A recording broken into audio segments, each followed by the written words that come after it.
When I've got a bit of time on the weekend, I love to make my own bread. And this one's an absolute favourite at the moment. It's a sweet loaf. And what makes it extra special is it's filled with a delicious homemade blueberry jam. So let's start with the bread. So here I've got a little bit of instant yeast. And what I've done is placed it into some lukewarm water with just a sprinkle of sugar. By doing that, we're feeding the yeast and it starts to activate and become a little bit bubbly, just like this.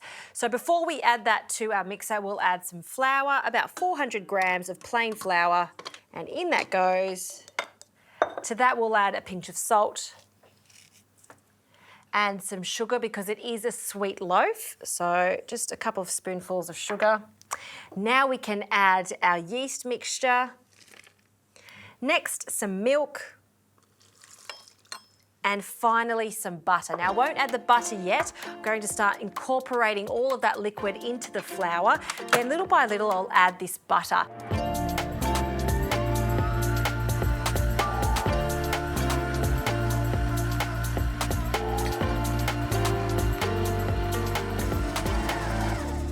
All right, we've got a lovely sticky dough.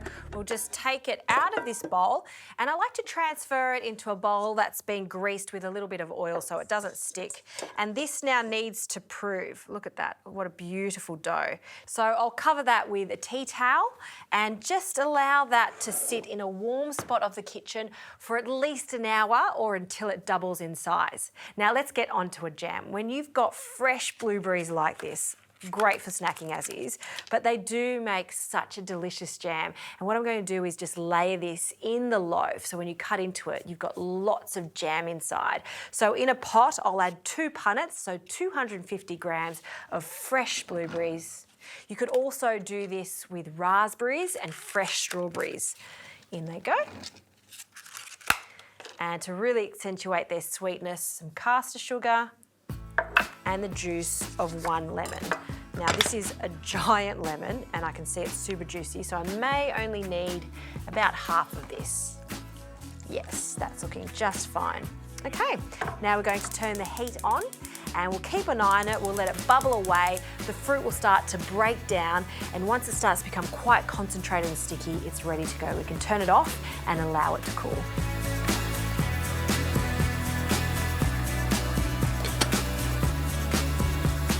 Okay, the jam is completely cooked down. Look how thick and rich it is, and it is ready to go. So this part you could make ahead of time, store it in a sterilised jar. So on to our loaf. Look how much it has doubled in size. It's soft and delicate. It's almost a shame to knock it back, but alas, we have to. So we're just going to flour our board, and we'll just take out this delightful dough. And you'll see it just shrinks up a bit. We will be proving this again. So we just want to work it a few times. And what we need to do now is roll this out so it's roughly in the shape of an A4 piece of paper. And we roughly want this to be around 30 to 40 centimetres by 20, so we can spread lots of our jam over this. Okay, so with a spoon, we'll add our blueberries. And I'm going to add lots of it. You can see how the pectin in the lemon has almost made it slightly gelatinous, just fantastic. And I'm just leaving a little bit of a border because it does get a bit messy as we roll this. Okay, so we'll start on the longer end and we'll just carefully pinch and roll so we've got a cylinder, and keep rolling it over and try to keep as much of that jam in the loaf as possible. Okay, now that we've got the seam side down, we just want to tuck in the sides. And you can put this straight into the loaf tin as is, but if you want a bit of a swirl and a bit of a twist, what I recommend is just twisting this on both sides, and see how we've got a bit of a braid shape?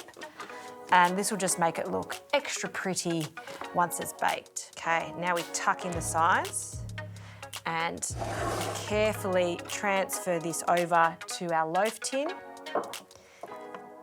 And right now it looks like a tiny little loaf, but this is going to prove again. So I'll place my tea towel over the top, and this will sit here for a further hour until it doubles in size, and then it goes into the oven, 180 degrees, and it's going to cook for about 30 to 40 minutes.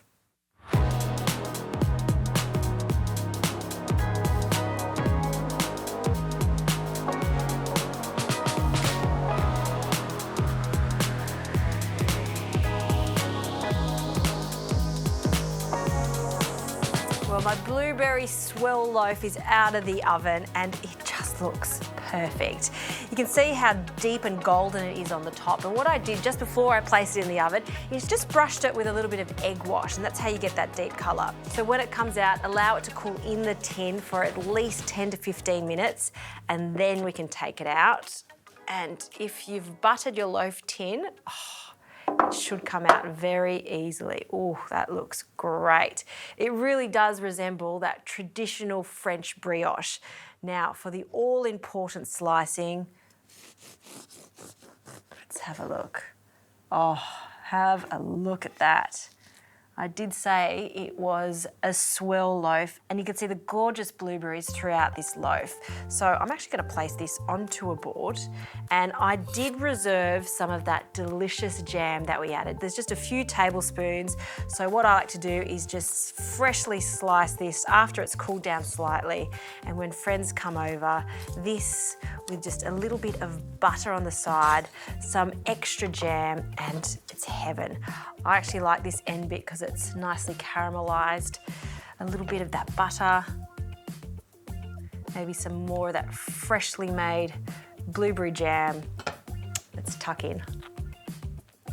That is delicious. Whether you have that for a breakfast or a brunch, just wrap it up in some cling film. You can pop it in the fridge. It'll last a couple of days, but let's face it, that is not lasting for very long at all because it's that good.